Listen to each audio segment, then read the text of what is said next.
Armageddon. It's the end of the world. Housing is going to crash. Is that what you're reading in the media out there? I'm Keith Walker, a 21-year real estate veteran, and I'm here to shed some light on the state of the market and where we appear to be heading. One of the things I'm going to talk about right from the beginning is the very good possibility that we're going to have a recession in the next 18 months. We have to realize, with the debate starting, with the economy doing as well as it is, and with there being question marks about whether the economy will still do well. For example, the Fed just lowered the interest rate because there were some concerns in their mind. I think we're going to see more and more, or hear more and more talk about, is the economy faltering? And I think that word recession is going to keep coming up. There have been 4 major surveys so far this year, one by the Wall Street Journal, one by Duke University, one by National Association of Business Economists, and one by the Pulseonomics, who surveys a little over 100 market analysts. They each asked a question in their survey: when will the next US recession begin? Here's a graph of the results of all 4 surveys, so you have a feeling for what each survey said. Combining all of the numbers, 21% of people believe that we're going to have a recession sometime before this year is over.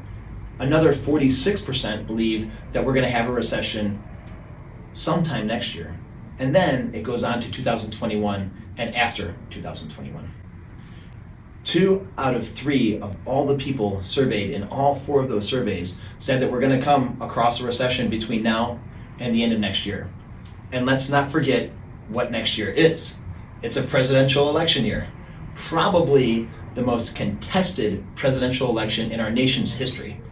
So there's going to be a lot of vitriol, a lot of animosity being served up by both sides. And there's going to be a lot of questioning over the economy. Why is it good and what's about to come apart? That's going to be part of the political speak out there. The word recession is going to come up. People are going to think about what happened in 2008 and equate it to now. Remember, recession does not equal housing crisis. And that's not just me saying that. Let's go to the Merriam-Webster dictionary and look up the definition of the word recession. A period of temporary economic decline during which trade and industrial activity are reduced, generally identified by fall in GDP in 2 successive quarters. Why are so many experts predicting that we'll have a recession in the next 18 months? Let's take a look. We're now in the longest economic recovery in American history. So of course, there's going to be a slowdown coming. Of course, we're not going to be able to keep on going with this recovery forever. So they do believe there's going to be a slowdown. And all that means is that GDP will slow down. In the last recession, 2008, prices dropped 19.7% in the housing market. But if we look at the 4 previous recessions, 3 of the 4 times prices went up. 2 of those 3 times, they went up almost double the normal historical average, and the other time that prices dropped, they dropped by less than 2%. So the fear that 2008 is going to happen all over again is because the word recession is applied. That's not the case. In those 4 surveys I mentioned, they asked people, when will the next US recession begin? And on that, 59% said it's going to happen in the next 18 months. So what we're looking at is that 59% of the people said, yes, a recession's coming. But what wasn't reported in the news in that same day, on that same survey, to those same exact analysts, they were asked one other question. That question was, what was going to trigger the next recession? And here are the top 3 answers. The number 1 trigger is probably going to be trade policy. The number 2 trigger, there could be a stock market correction. And number 3, a geopolitical crisis. When they look for a housing slowdown, it was all the way down at number 9. So again, in 2008, the housing slowdown, the situation in the mortgage industry, those caused the recession back then. This year, we're not even in the top 8 reasons that a recession might take place. Again, those same people, that same day, on that same survey also projected where prices are going to be over the next 5 years. They think this year they're going to finish up strong with a 4.1% appreciation. That appreciation is going to slow up over the next 2 years, and then it's going to come back and recover to normal historical appreciations, but continuing to appreciate the whole time, which is somewhere between 3.5% to 4% on an annual basis for that normal appreciation.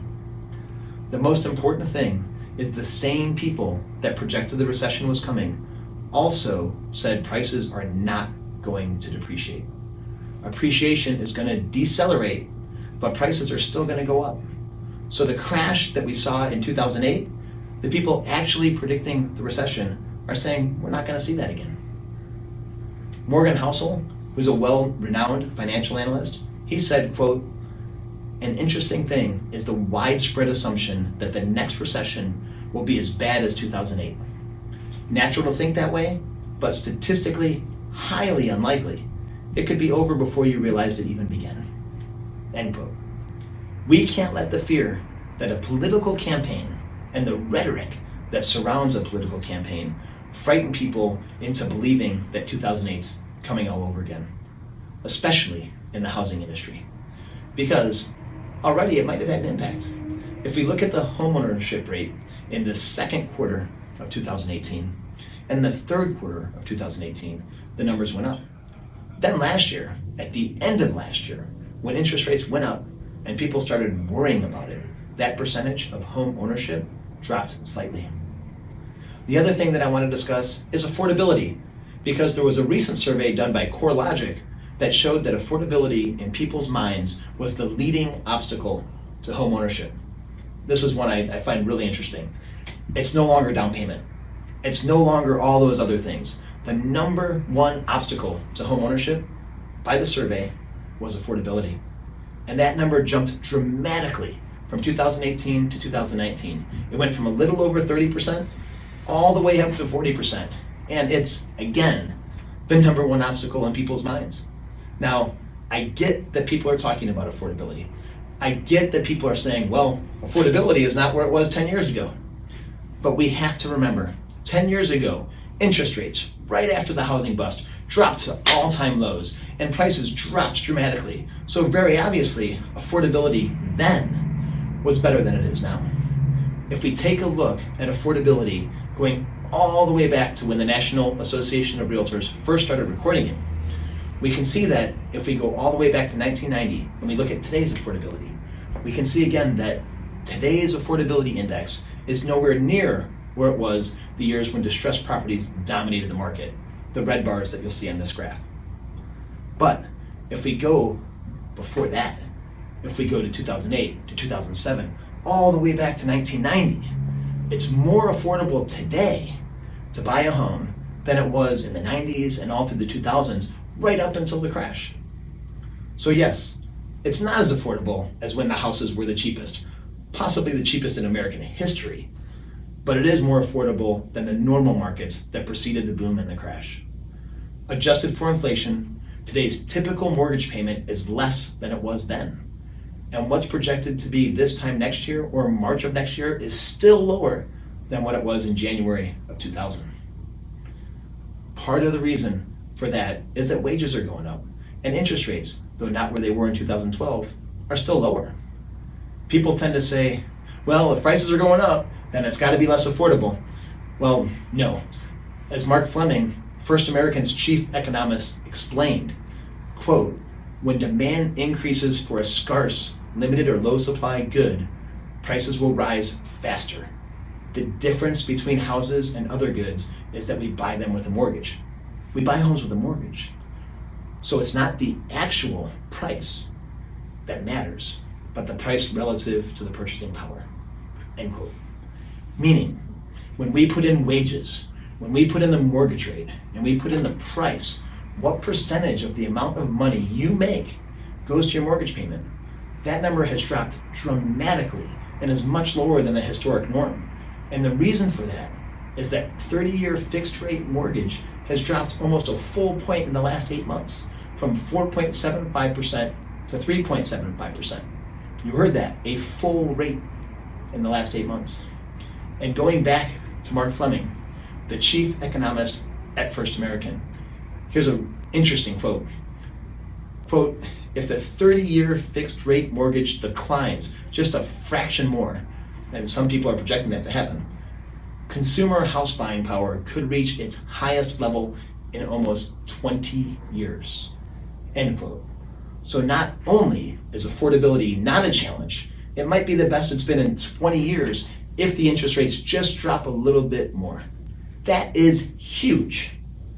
This recession should be much closer to the 2001 recession than the 2008 recession. In 2001, stock prices fell almost 25% and housing prices went up 6.6%, almost double the historic norms. When the stock market's down, people pull out and buy real estate, historically the best investment in American history. What do Warren Buffett, Ray Kroc, and the Walton family have in common besides being incredibly wealthy? They all made a very large portion of their fortune in real estate. To quote Warren Buffett, I will tell you how to become rich. Close the doors, i.e., don't listen to the media. Be fearful when others are greedy.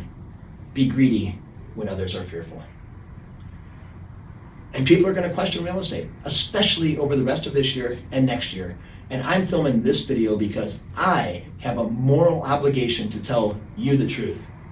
We are in a very wonderful time for great opportunities at homeownership and long-term housing wealth accumulation. There's going to be a lot of headlines out there.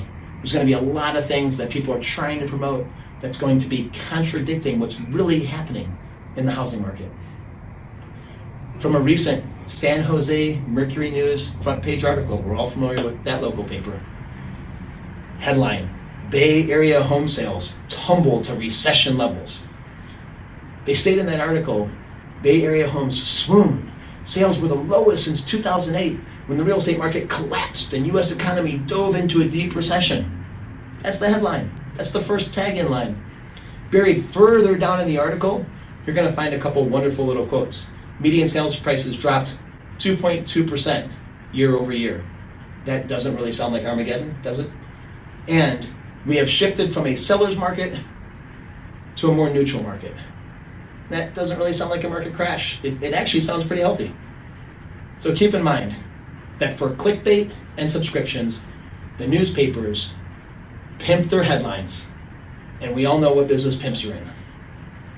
I welcome and I challenge anyone from the Mercury News to sit down with me on live video and convince me and the public that 2008 is going to happen again. I want to make sure that you, the consumer, gets the right information and you get it in a timely fashion so you can make the right decisions for your families, not a decision from panic or fear. I'm here to make sure everything is black and white.